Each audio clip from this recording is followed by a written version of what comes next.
মার্কিন president Donald Trump বলেছেন সোমবার চৌঠান্নে থেকে হরমুজ প্রণালীতে আটকে পড়া জাহাজগুলোকে মুক্ত করতে সাহায্য করবে যুক্তরাষ্ট্র। স্থানীয় সময় রোববার ৩রা মে নিজের মালিকানাধীন সামাজিক যোগাযোগ মাধ্যম ট্রুথ সোশ্যালে দেয়া এক পোস্টে তিনি একথা জানান। এই উদ্যোগের নাম দেওয়া হয়েছে প্রজেক্ট ফ্রিডম। ট্রাম্প পোস্টে লিখেছেন, যুক্তরাষ্ট্রের আলোচকেরা ইরানের সঙ্গে খুব ইতিবাচক আলোচনা করছেন। এই আলোচনা সবার জন্য ইতিবাচক কিছু বয়ে আনতে পারে। ট্রাম্প বলেন, মূলত সেই সব মানুষ, কোম্পানি ও দেশকে মুক্ত করতে জাহাজ চলাচলের এই উদ্যোগ নেওয়া হয়েছে যারা কোনো অপরাধ করেনি, তারা পরিস্থিতির শিকার। ট্রাম্প জানান, জাহাজগুলোকে প্রণালী থেকে বেরিয়ে যেতে সাহায্য করা একটি মানবিক পদক্ষেপ।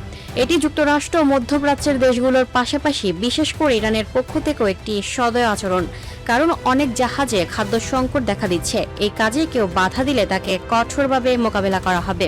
এদিকে হরমুজ প্রণালীর নতুন সামুদ্রিক শাসন ব্যবস্থায় যুক্তরাষ্ট্রের যে কোনো ধরনের হস্তক্ষেপকে যুদ্ধবিরতির লঙ্ঘন হিসেবে গণ্য করা হবে বলে হুঁশিয়ারি দিয়েছেন ইরান পার্লামেন্টের জাতীয় নিরাপত্তা কমিশনের প্রধান ইব্রাহিম আজিজি। রোববার রাতে সামাজিক যোগাযোগ মাধ্যম এক্সে দেয়া এক পোস্টে তিনি বলেন, মার্কিন প্রেসিডেন্ট ডোনাল্ড ট্রাম্পের বিভ্রান্তিকর পোস্ট দিয়ে হরমুজ প্রণালী ও পারস্য উপসাগর পরিচালিত হবে না। অন্যদিকে পাকিস্তানের মধ্যস্থতায় সংঘাত বন্ধে যুক্তরাষ্ট্রের কাছে 14 দফা প্রস্তাব পাঠিয়েছে ইরান। ওয়াশিংটন সেই প্রস্তাবের জবাব দিয়েছে বলে রোববার নিশ্চিত করেছেন ইরানের পররাষ্ট্র মন্ত্রণালয়ের মুখপাত্র ইসমাইল বাঘাই। বর্তমানে তা পর্যালোচনা করা হচ্ছে বলেও জানান তিনি। ইসমাইল বাঘাই আরও জানান, ইরানের দেয়া এই পরিকল্পনাটি কেবল যুদ্ধ অবসানের বিষয়ের সঙ্গে সংশ্লিষ্ট। এ পর্যায়ে পরমাণু কর্মসূচি নিয়ে কোনো আলোচনার সুযোগ রাখা হয়নি। তথ্যসূত্র আল জাজিরা।